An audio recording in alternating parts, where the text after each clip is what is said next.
again.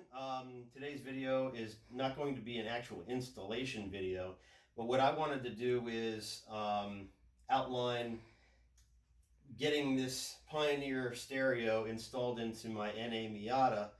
A couple of months ago, I watched a video on Donut where they did a comparison cheap to expensive radios to go in a Miata, and they came out with this one here, the Pioneer DMH-1500NEX. So based on that video, that's what I went with.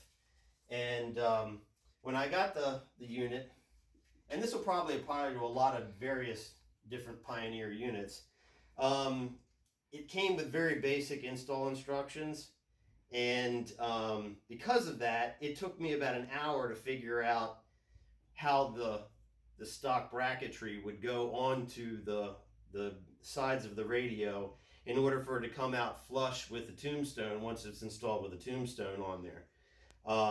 Also, this has a USB port that comes out of the back, so they give you this extension that you can route out the side of the dashboard or however, and the same thing with the microphone.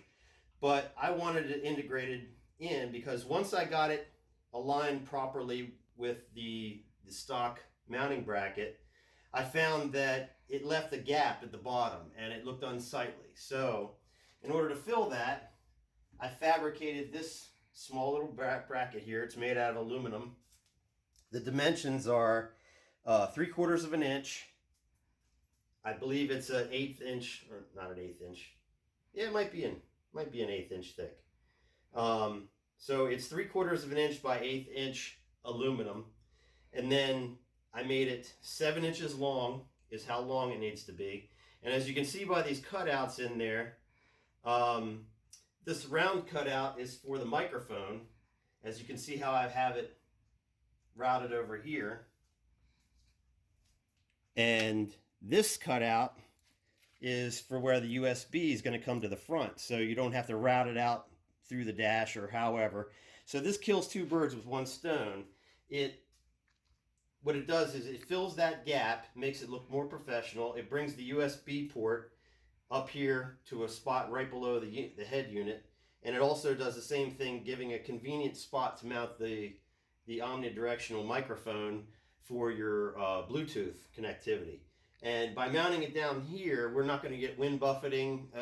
You could mount it on the visor. To be more permanent without having wires, you'd have to take the A-pillars off and route it up, and I really didn't want to do that. The other option, I was going to mount it on the rearview mirror, but I would still have to route it up through the A-pillars in order to do that. So I decided, since I had to make this anyway, to fill the hole that was below the unit on the tombstone, I basically did this. This is what it looks like. You can do it this way, or you can just leave it all solid. But in order to affix it to that, which brings me to the other part of this video, the other thing I wanted to show in this video is how I mounted it with the stock. This is the stock mounting bracketry from an NA Miata. Mine's a 94. And it had the basic Panasonic head unit that came in the Miata for years. And it was time to come into the 21st century, and I wanted the navigation you get. This has Android and Android Auto and Apple CarPlay.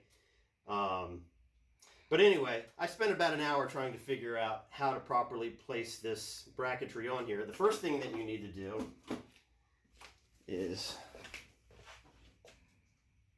disassemble the bracketry. This is normally attached to the back of these brackets, and the way this bracket normally mounts in here, you can see this little Sharpie mark that I made on the side of there, right there. That's where the actual top of the factory stereo is. So I had marked that thinking that that was the place that would mount it to put it in the tombstone properly, but in actuality, that left the gap of about this much at the top of the head unit. It also was too recessed into the tombstone, and it left about a 1/2 inch gap at the bottom and about maybe a 1/4 inch gap or better at the top. So what I did was, first thing you need to do is, well, your factory bracketry, you have to remove this back piece. It won't be needed. And then this is the whole configuration right here that you want to use. It should be, this is the only one that will actually go through an actual hole. Your bracketry should look like that from the front, and it's not this one all the way to the front. It's this hole over and that hole down, and that's where that bolt goes. And then there's holes right under there, but it doesn't go through the bracketry. But what it does do is you can use these bolts are so wide that you can use that to just go into the hole that's provided. And same thing with this one, but it overlaps the bracketry, so it holds it very securely. After I did that, I got the head unit in, and with the tombstone in place, and all was good. Everything lines up. It looks very neat. But the problem that I had was I had this 3/4 inch gap at the bottom. So I had some 3/4 inch aluminum bar stock laying around, and I fabricated this. But in order to bring it forward, I also had to fabricate these small little brackets, which worked out perfectly because there's a hole in the stock bracketry right here. And what I did was I made these two little angle brackets. I think this is 1/16 thick aluminum bar stock by 1/2 inch. So I believe these were like 2.5 inches long. It comes forward 2 inches, and then it has a 1/2 inch that comes over this way. And then I drilled those through, and I drilled them through here as well. And then these bolt through that stock hole in the stock bracketry and come forward and go across like that. And then when this is in place, in order to not have any hardware on the front, I drilled and tapped these for number 10 by 24 bolts. These right here, 3/8 of an inch long. These are the bolts that I used. And then in order to bring it out so that once they're in place, they're flush, I put 3 flat washers and 1 lock washer. So when this is mounted on there, it mounts there on like that. And what I did was I drilled and tapped the aluminum bar stock plate for the 10 by 24 thread pattern, so that, as you can see here, those bolts thread in from the back, so you don't have any unsightly hardware. And then when this is in place, you can see how I have that routed. The same thing with the microphone. When that's in place, this USB goes in this slot, just like that. And then the panel goes on the front, the microphone goes through here. It's a very tight fit for this, so I'm just going to give you a general representation. But when that's in place,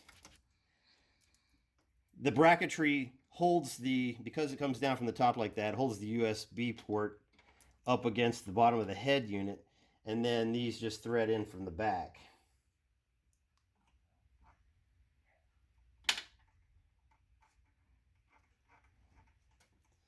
So when it's on there, these just go through the angle bracket, and then they just thread into the back.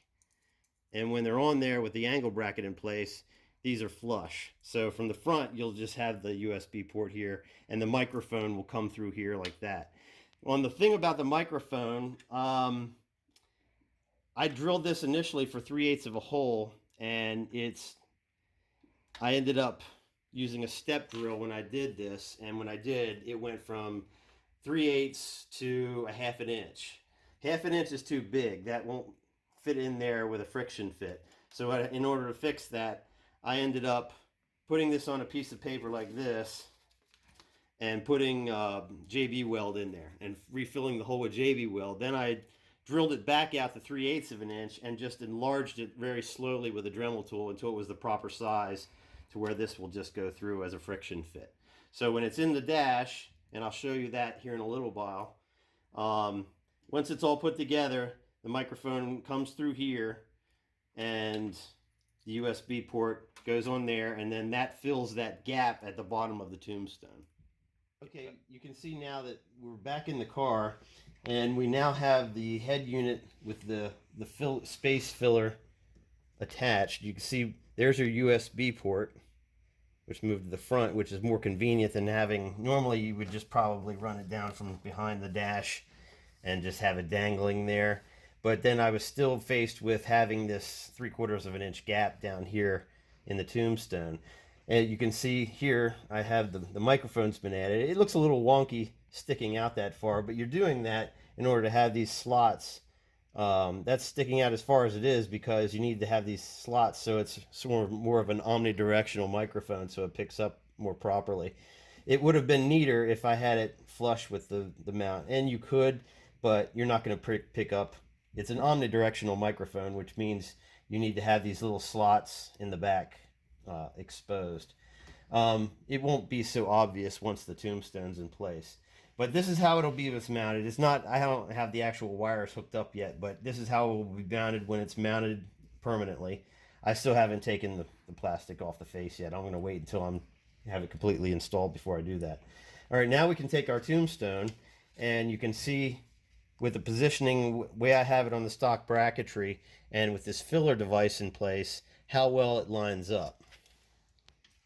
Tombstone just goes on there. Clicks into place.